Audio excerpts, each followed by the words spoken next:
Hello, everyone. Thank you for joining us today.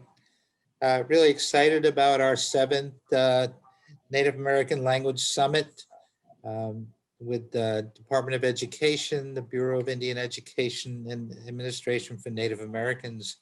We've come a long way since our very first one. My name is Ron Lessard. I am Mohawk. I'm the acting executive director for the White House Initiative on American Indian and Alaska Native Education. I also serve as the tribal consultation official for the Department of Education.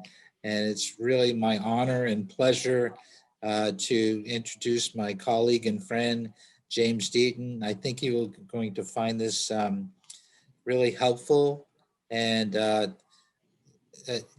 can never diminish the importance of data, which is always difficult to gather from our communities, especially our rural reservations. But with that, I'm going to turn it over to Jamie. And please, if you have questions, you'll be able to do those after. So thank you. That sounds great. Thank you so much, Ron. I know we have an hour, and I've designed this presentation to be about no more than 30 minutes. So that'll leave some ample time for questions after. And really happy to be here with you today, albeit virtually. And wanted to thank Ron so much for including me and in this summit. Found yesterday's session just really informative. So glad to share some data with you today, which I'll be doing. And let me advance to the next slide. All right, so I'm going to be talking about the National Indian Education Study and also the National Assessment of Educational Progress.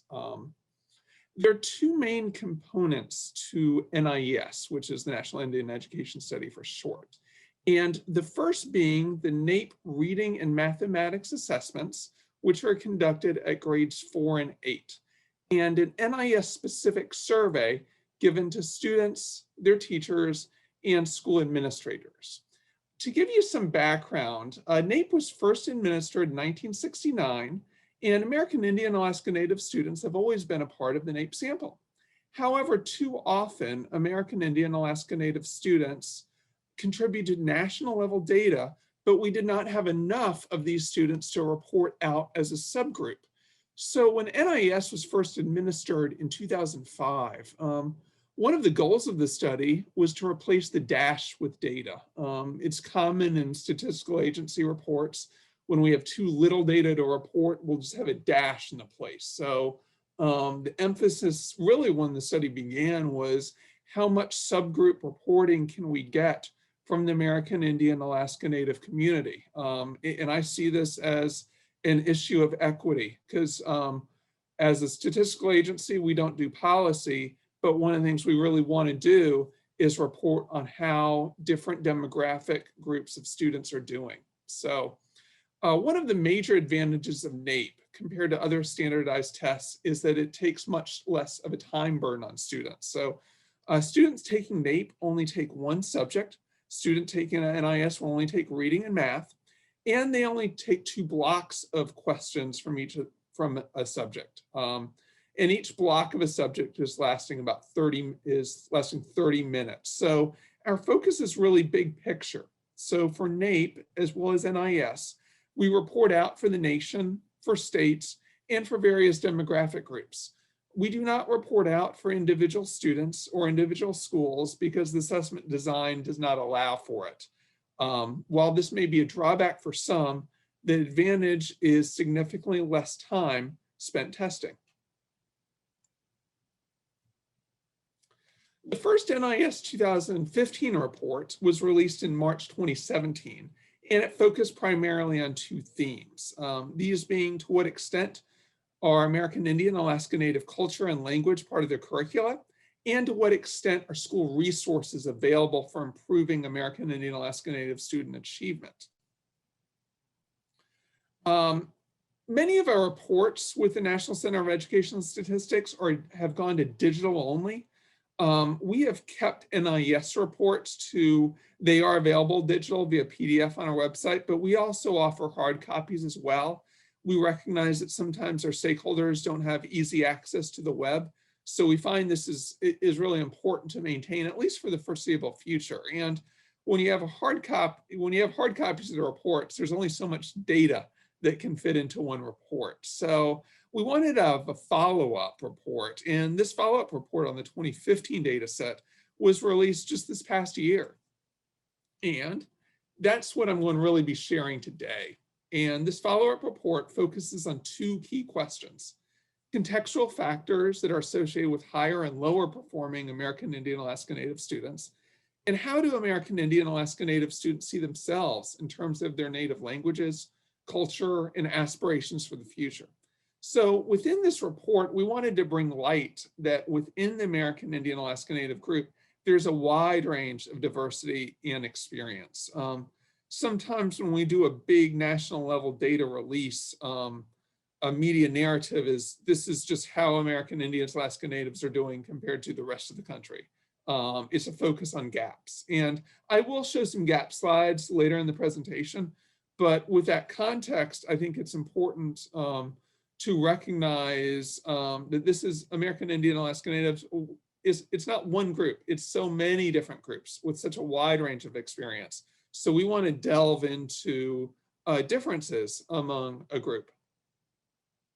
So with that context, for the purposes of the report, we defined higher and lower performing students as follows. So higher performing students are deemed as those that are at or above the 70th percentile among American Indian Alaska Native students. And lower performing students were those defined as at or below the 25th percentile among American Indian Alaska Native students. And within this section of the PowerPoint, we're going to be looking at access to resources, attendance, reading activities, and how students view their mathematical abilities, also known as mathematics self-efficacy. One of the cautions that we have in our reports is the importance to exercise caution when interpreting these results. So meaning a relationship between a variable and a measure of educational achievement does not imply that a variable causes differences in educational achievement. My role often is to just report the facts and to kind of explain what went into the data. My vantage point is not to tell schools, school systems, teachers how to educate their students. It's just giving them this temperature gauge so they can use it with the rich qualitative information, the knowledge they have. So with that context, I'm going to first show a slide that looks at access to resources. So there's a large amount of data on this slide. So I want to first focus on the grade 4 results. And you see two subjects listed at the top, which is mathematics and reading. And below are 3 categories. So these are schools that have material about American Indian Alaska Native people, students that report having more than 25 books in their home, and students that report having a computer at home.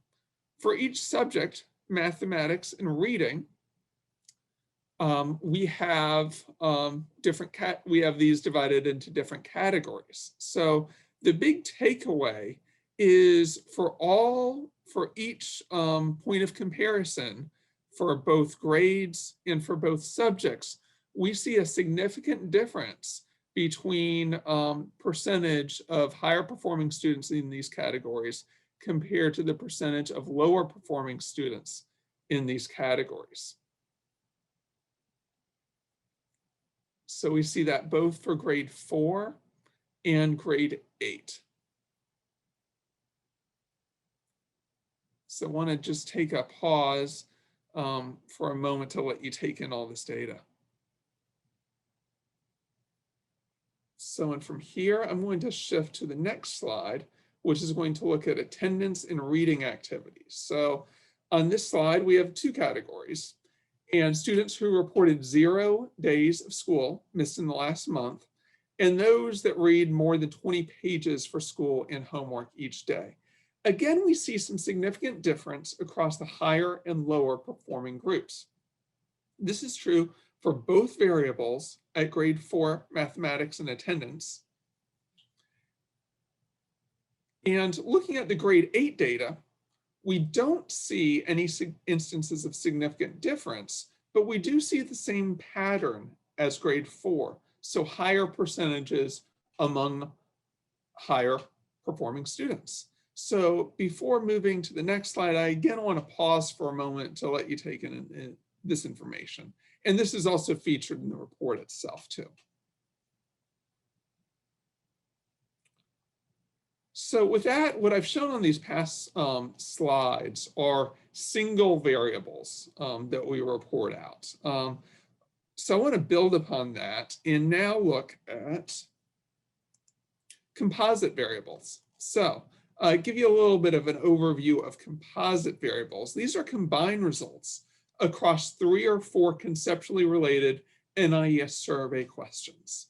So what we'll be looking at in this section is exposure to native languages, as well as cultural knowledge that we capture among grade 8 students.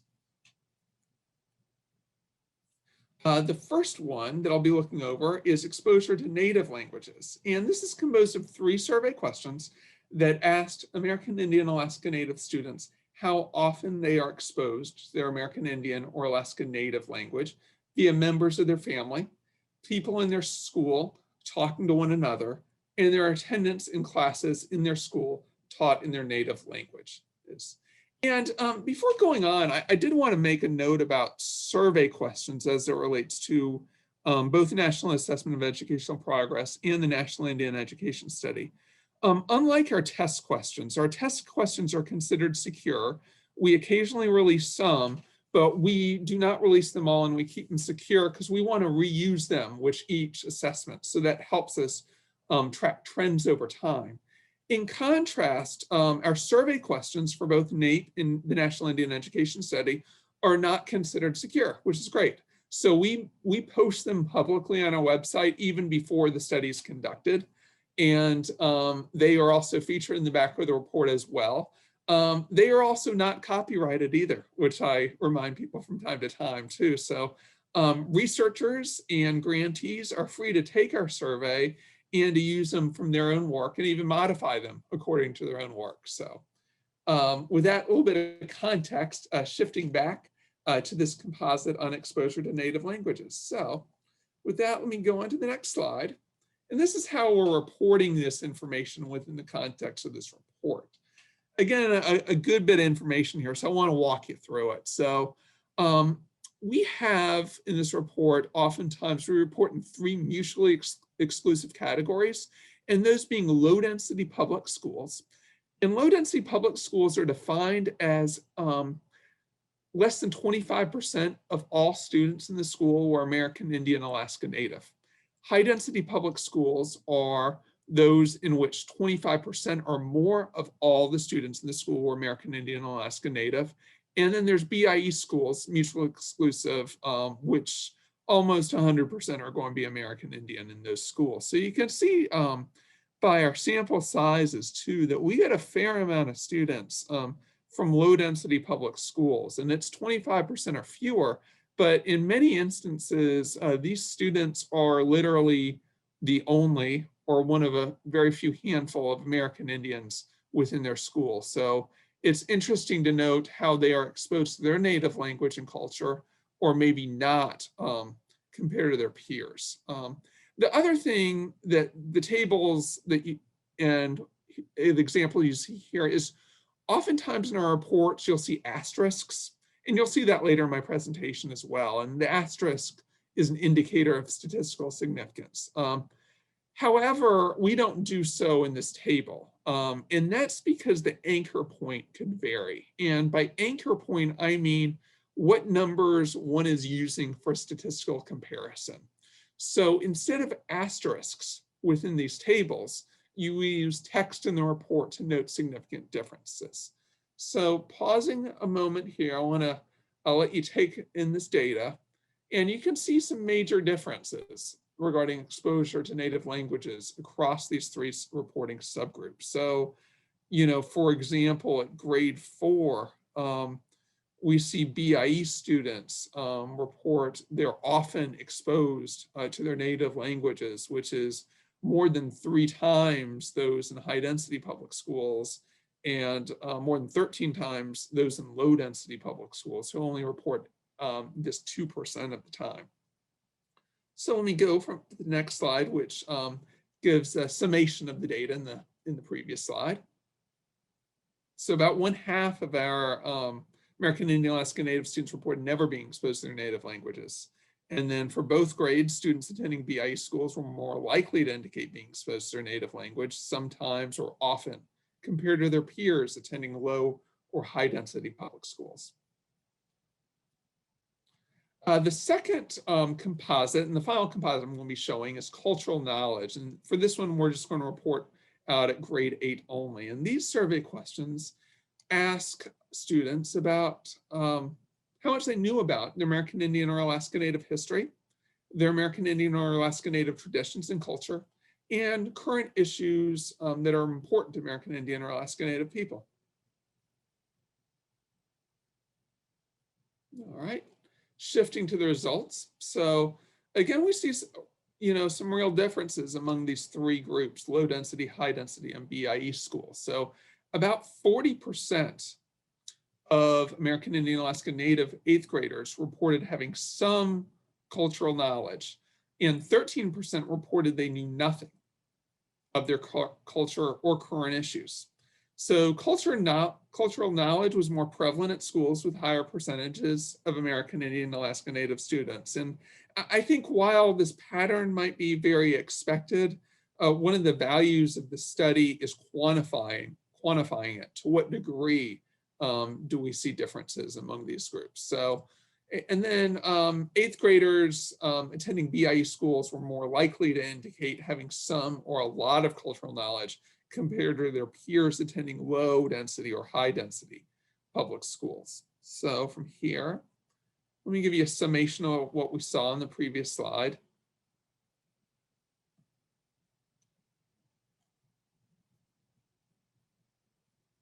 Okay.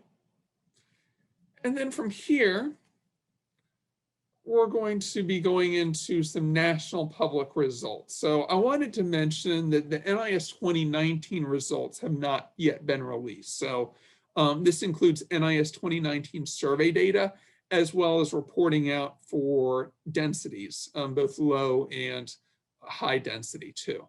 So we're hopeful to have the NIS 2019 report that'll be out later this year, or very early next year. It's in the final stages of review now. So the NAEP 2019 results, which do have American Indian Alaska Native specific data, have been released. So over the next few slides, I want to give you some context for how Native students are performing compared to their non-Native peers. So what we see here is grade 4 mathematics results. And this chart shows a persistent gap between American Indian Alaska Native students and their white peers from 2011 to 2019.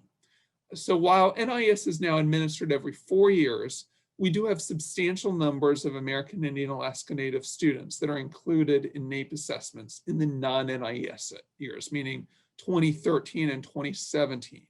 What we see here from a gap perspective is virtually no change over time. The only significant change shown is what you see in this number 250 among white students, noting that they scored significantly lower in 2013 with a 249 score than they did compared to their 2013 score 250. While this looks to just be a 1-point difference, it is statistically significant given the large number of these students within this assessment. So shifting to grade 8 math, we see a largely similar pattern, although the gap has grown in 2019 compared to the most recent year, 2017, as well as 2015 and 2013 too. And, as mentioned earlier, our report's not designed to tell educators what to do with the gap, although it's certainly important to understand the context. And our report can help people starting asking questions. What advantages or opportunities does one group have? Conversely, What challenges or hurdles do other groups have in terms of just basic needs? In terms of another subgroup we often report out is kids that are on free and reduced lunch, which is one indicator. All right, and then from here, I'm going to shift from mathematics to reading. Again, a similar pattern. Again, the only significant changes we see is at the top of the slide, whereas we see white students score a 229 in the year 2019 being significantly lower than more recent NAEP administrations. And there's no statistical change to the gap. And then finally, among grade 8 reading, again, largely the same pattern, and the achievement gap seems to have persisted. So with that, I want to change and show you some state level results. And these state level results are for public schools and by state, and these are for American Indian and Alaska Native students only. So again, a lot of the data on the slide. So I want to give you a few main takeaways. One is our standards for reporting any subgroup are to have at least 62 students across 5 schools.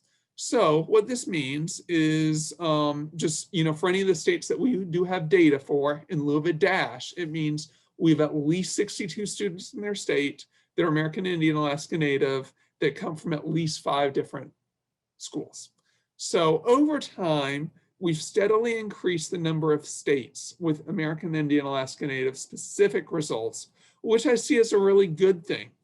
We also, on this slide, and you'll see the same among the other slides that show state level results, is virtually no changes in performance over time. The only asterisk out of all these numbers shown on this slide is with Alaska in 2015. And what this means is it shows the results in 2019 had declined compared to the 2015 number.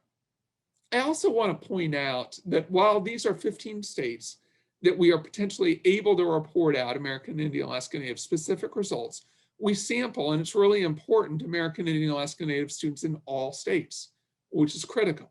So for example, we are not able to report American Indian specific results in California, but these California students are essential to contributing to the overall national results, and they'll contribute to other subgroups as well, such as gender, density, etc. So it is really critical that we get national participation, not just those states that you see. And perhaps the biggest key to getting state-specific results is the percentage of American Indian and Alaska Native students, not the overall number. So generally speaking, if a state has 1% or more American Indian, Alaska Native students, we can probably get state level data through oversampling. So, there are states like Washington, Utah, Wisconsin, small percentage overall, but a number that is a little above 1%. So when at all possible, we always try to do it. And from here, I'm going to shift to grade 8 math results. Again, you see overall pattern where in the more recent year of reporting, 2019, we now have 14 states, which is great. And we don't see any asterisks, so no significant differences at any of the states over time. And then I will go from here to grade 4 reading. And for 2019, we have state level results for 15 states. Nebraska was the most recent state that we did add in 2019. And again, we only see one asterisk on the slide, noting that Alaska's performance declined in 2019 as compared to 2015. And then grade 8 reading. Again, we're able, similar to grade 4 reading, we're able to report out 15 states, all 15 states. And again, very few asterisks. There is only 2 on this slide, one in Arizona, noting a score decline from 2019 compared to 2017. And then another asterisk for Montana in 2015, noting there's their score declined in 2019 as compared to 2015. So with that, with about 30 minutes left in my session, this concludes the presentation. Wanted to open it up now for questions, comments, and discussion. So Jamie, this is Ron. Yes. We have some questions in the chat box. So one is, can we get this PowerPoint, which I believe so. Absolutely. Yes. And all information on this PowerPoint too is considered publicly available too. And this is being recorded, so that's available. Great. Also, can you put the link to the study in the chat box? Sure. Let me open up the chat box. I'll go through these and then we'll open it up, see if we have some others. While you're doing that, another question comes from Lolita. Was there a regional focus for the surveys, and what were the areas of focus for the surveys? Yeah. So well, let me take the regional question focus first, because that is pretty interesting. And that has evolved over time. In previous reports, because the study's been around since 2005, we used to focus on regional reporting a lot more. We've kind of gone away from that because what we heard from our stakeholders is they just didn't seem to use it as much. And I think the other thing that came into play sometimes is how we set cutoffs for regions, so to speak. So trying to pull up a regional map. Right. You know, from memory at times, you know, I think there was like an eastern region, which would put like Maine next door in the same region as Florida. Whereas, you know, Florida and Alabama probably are going to have more in common than Florida and Maine. Sure. And get that, you know, anytime you set regions is, you know, those neighboring states outside your region oftentimes have a lot more in common with you than a state far north of you or far south of you. James, I guess kind of to reiterate my question, one of the things is I'm trying to figure out is when I think of kind of the Southwest, I know Yes. revitalization is way more commonly implemented versus you have less tribes maybe in the Southwest versus like me coming from the state of Washington having 29 tribes. Absolutely. So I'm just trying to get an idea of those surveys and how it's kind of what direction it went into. Yeah. So I think that kind of leads me to another avenue for exploration is we have data explorers, and there's 4 data explorers. And I'll make a note of it too, so I can send some information about that afterwards. But these are publicly available tools. We do have options for researchers to get a secure data license, but the data explorers require no license. And one can log on if you type in National Indian Education Study Data Explorer. I think it should take you there. And what you can do is sift through the data, including all that data that we weren't able to fit in a report. So you mentioned the Southwest. So I think one thing that you could do there is you can kind of define what you mean by the Southwest too. So you might take Arizona and New Mexico and see how their results are combined, say, to everything else, or maybe another group of states, say maybe the Pacific Northwest, and draw some conclusions there too. So you can kind of create your own categories through through the Data Explorer.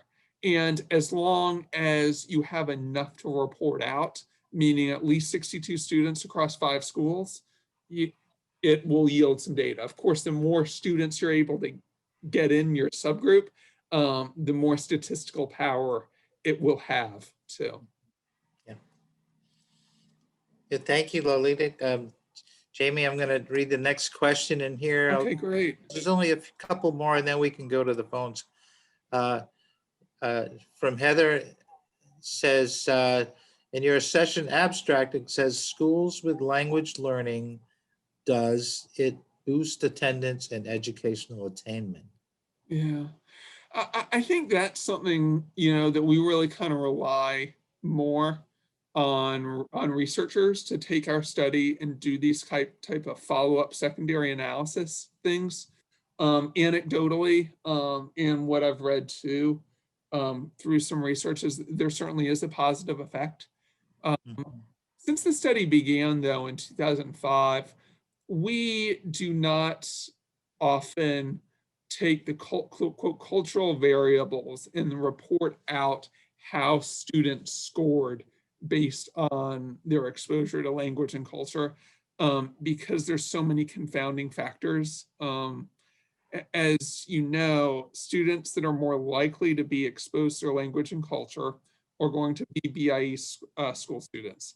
These are the same group of students that are more likely to have hurdles or obstacles that they need to overcome, especially from a socioeconomic perspective. Far more likely to be on free and reduced lunch, far more likely to not have resources that they need to help them succeed. So it is, I would say, a nuanced and complicated issue. I personally take the position that I'm just very pro language and culture. And I do think it helps motivate students to, when they see themselves in school, and something that we want to encourage. I also like the study in terms of it reflects rather positively on BIE. Not that BIE doesn't have its challenges, but you know, it shows that this is something that they do quite well too. So I think where there are areas of success, those should be spotlighted too. You know, one thing, this is Ron, one thing we noticed and over the years in discussion with Native youth, and it's probably not always measurable, although maybe there's a way eventually, but that, you know, our young people that are living by their traditions and ceremonies and learning their languages, those kinds of things, we found that if they're doing that, they're less likely to be involved in alcohol and substance abuse and things like that. Yeah. I remember years ago, we did a IHS traditional healers and Western healers. And some of the IHS people were saying, well, you can't measure that. You know, how do you measure it? And so sometimes there are things we're doing that, you know, haven't been measured, but we do know that's true. You know. Yeah. Going back to a couple of the early questions, I don't want to lose the screen now that I'm sharing, but I will say that if you just go into Google and type in National Indian Education Study, I have confirmed that that is the first thing that will come up. And that goes into another question I'm seeing online. Yes, the study is available online, and all the reports are available online going back to 2005. That's great. The next question we have is, did you find that schools that had native language learning had better scores or attendance? Was there significance? Is kind of what I mentioned. You know, I think it's just there's a lot to control for. So I think, you know, again, the schools that have more native language learning, maybe the scores are quote worse, but you have to sift out what does that population look like? And what it looks like is a lot less likely to have a computer. And this is any computer that we're measuring. We're not talking about like a computer in the last 5 years. It's, do you have a computer in your home? Yes or no? Much more likely to be in free and reduced lunch. You know, and there's just overall hurdles too. You know, how long does it take kids in other communities, you know, rural communities to get to school? So these are very long bus rides. So that's an additional obstacle too. And sometimes literally it's a very long bus ride. Yeah. So, so the next question comes from Kim Moxley. Hi, Kim. How are you? This is Ron. Hi, Ron. How are you? Good. That was great today with Senator Udall. That was wonderful. So Kim asked you, Jamie, can you provide more detail on the language exposure survey items? What answers constituted no exposure, B versus some exposure versus a lot, question Yeah. exposure? Recall Mhm. category names used in the summary slide. Yeah, I think it's probably best just to refer you to the study. I'm going to try to pull it up real quick on my notes to see if I can find it. But in the back of the report, we do have an appendix section, and I would call it pretty user-friendly. And I think it's even called technical notes, but I don't want to scare off anyone by saying technical notes because it is not that technical, although still statistically accurate. So I'm going to scroll a little bit myself to orient. Yeah, so we do have all the variables listed in the technical notes section of the report. So it varies according to category, like what kind of scales we use. But, say interest in reading about cultures. We have 3 choices, which is this is not like me, this is a little like me, this is a lot like me.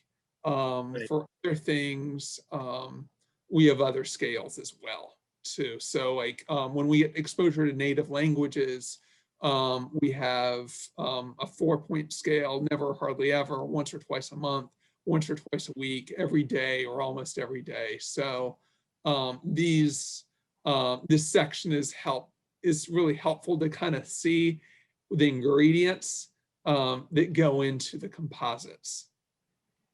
Yeah, and I know the one question was the study is available online, that's correct? It is. It is available online. Yep. And then also Kim had another follow-up, which she said, Please. are there enough data points from this survey to control for the variables you've mentioned? Yeah. Yes, there And can. Kim, feel free to speak to Jamie directly. Yeah. That's just, it depends on how thin you want to slice the pie, so to speak. So if you're looking at state level results, it's going to be a little bit thinner than if you're just looking at national level results. So, it really depends. But if you're looking at overall big picture numbers, that'll give you a little more freedom to make certain choices. So, one of the things that we didn't do within the report is look at how the results or maybe stay the same by gender, but that is an option for someone to go into our data explorer and make selections based on gender. So Would you be, because I know when we were talking about the previous questions about like, does language impact, outcomes on the testing, or do they students do better in school? I know you mentioned, like free and reduced lunch, bus links, access to computer. Those are some of the other like confounding variables, but do you think there's enough native student population surveyed to like isolate some of that? yes, I do. So, Okay. I did want, yes, Oh. I did see another question. And that's, how are those questions generated? Are they based on anything? So those questions are driven by input from our National Indian Education Study Technical Review Panel. And it is a group of American Indian, Alaska Native educators from across the country that we consult. And we do find it critical to, especially just given the nature of the study, historical factors, that we really find it critical to have this study be native led, so to speak. So we value their input very highly.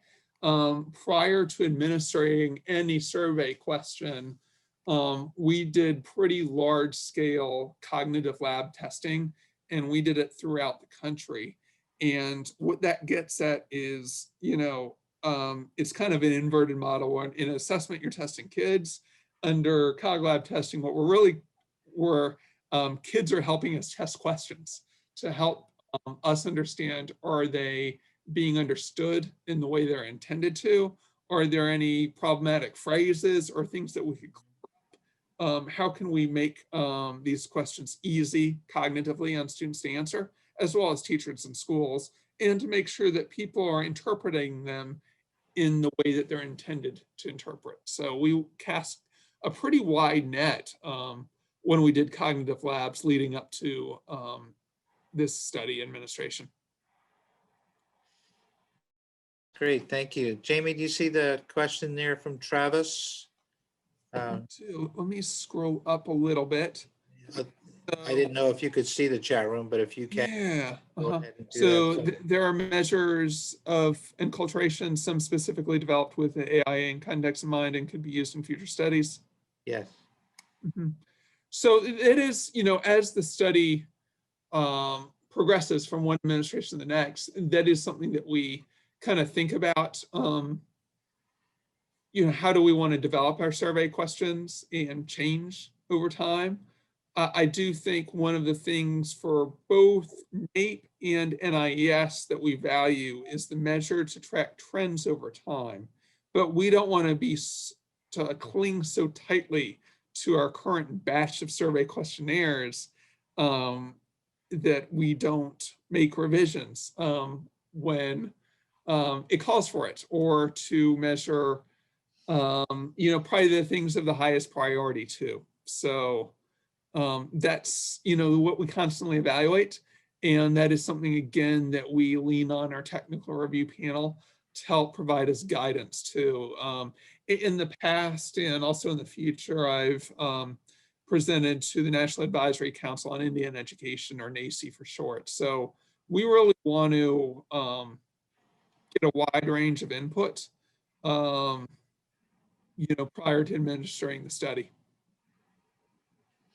that's great. Thank you. I just wanted to reach out to Mark Wing. I know he had problems hearing. He could see the screen.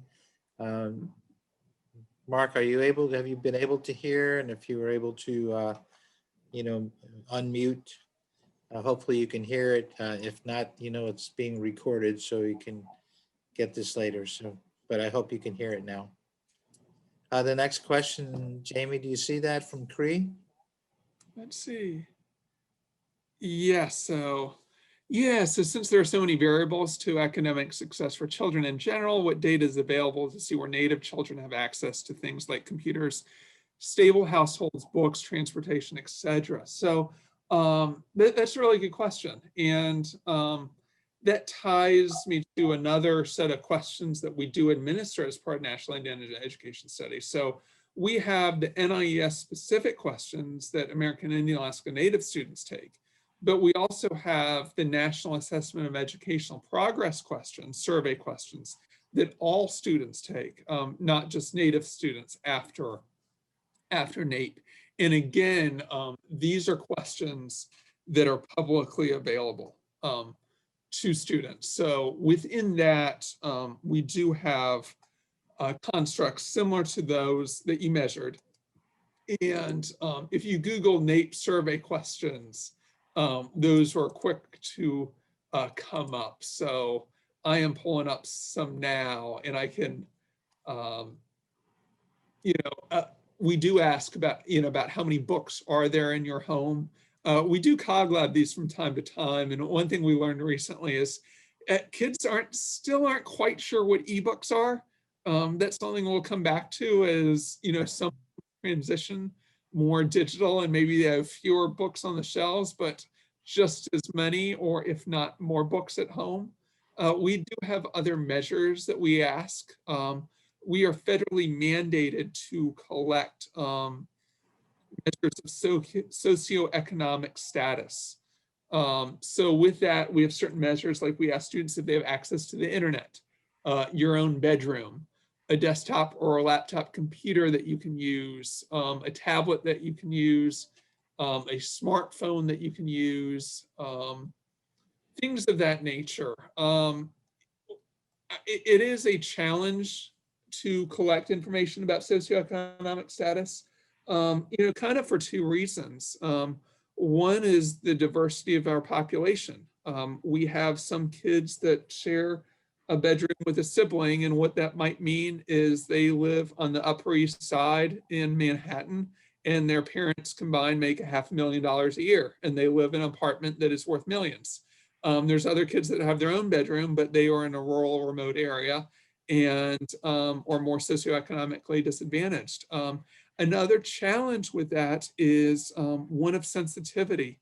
And we don't want to pry too much, so to speak. Also, through ESSA, the Every Student Succeeds Act, formerly No Child Left Behind, states are federally mandated to participate in reading and mathematics NAEP for grades 4 and 8.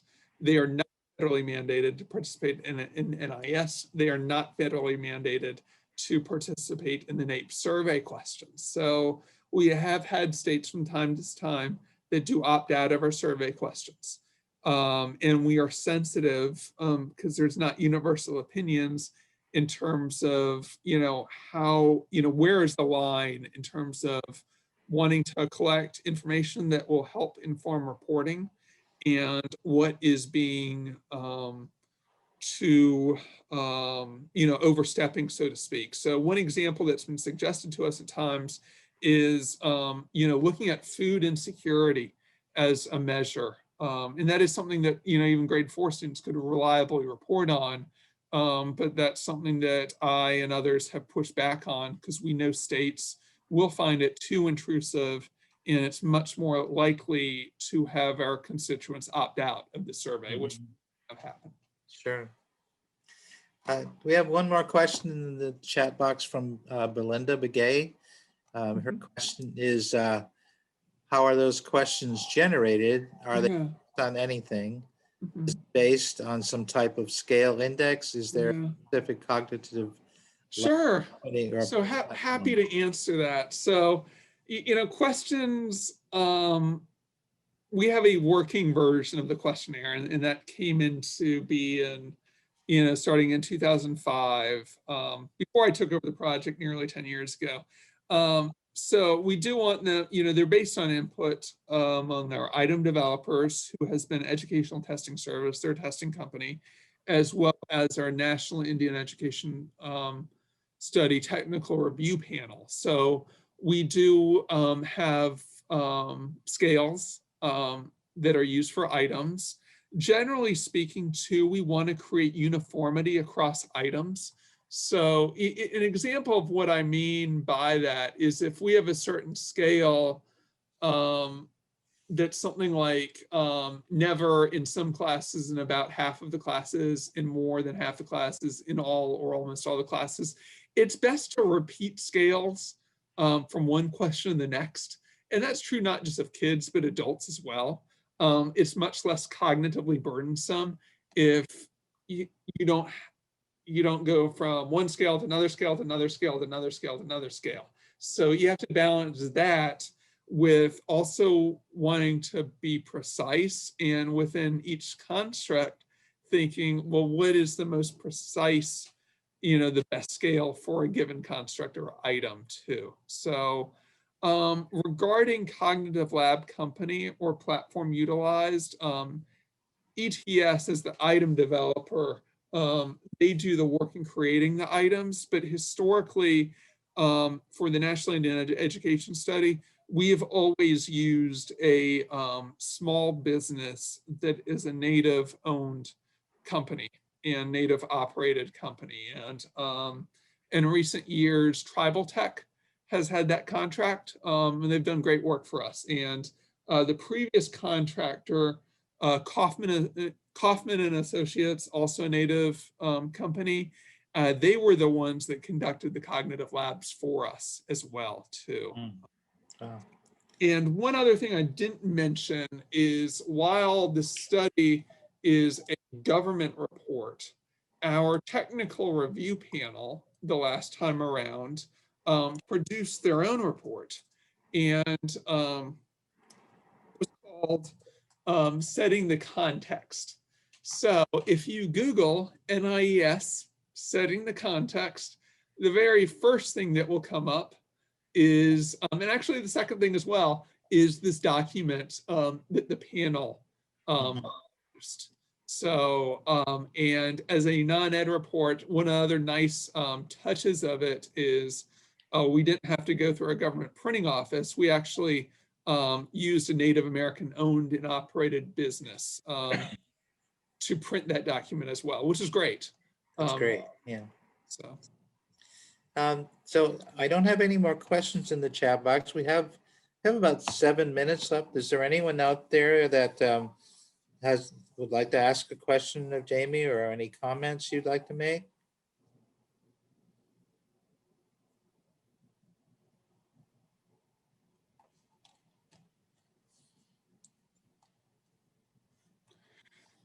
I will also say that my name is on the back of the report too. So in my email addresses as well. So if you don't think of something right now, but think of something tonight, tomorrow, weeks down the road, always feel free to reach out to me. And it's james.deaton@ed.gov. And also the studies are available you can download them from the site. Is that correct? Yeah. Yes, you can download them from the site.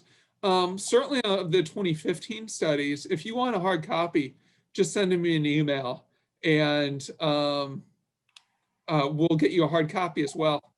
Happy to do that.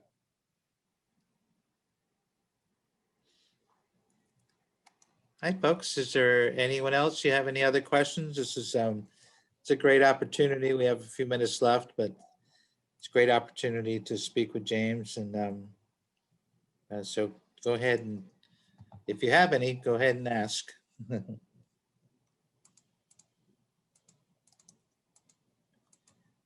I think it's just a matter of unmuting if you're muted right now.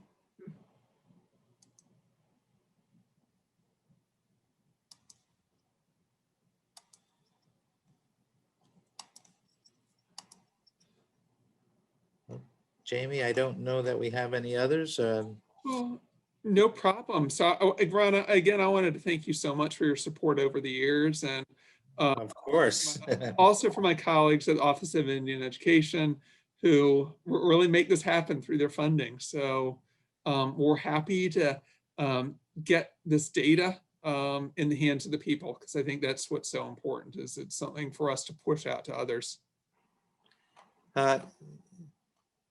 We have a question from, I'm going to look, one more question came in. We from Antoine again. It says, we are now in the very early stages of our language classes. I want to see more of the data on effects of NL in white schools. Yeah. Yeah. Yeah, you know, it's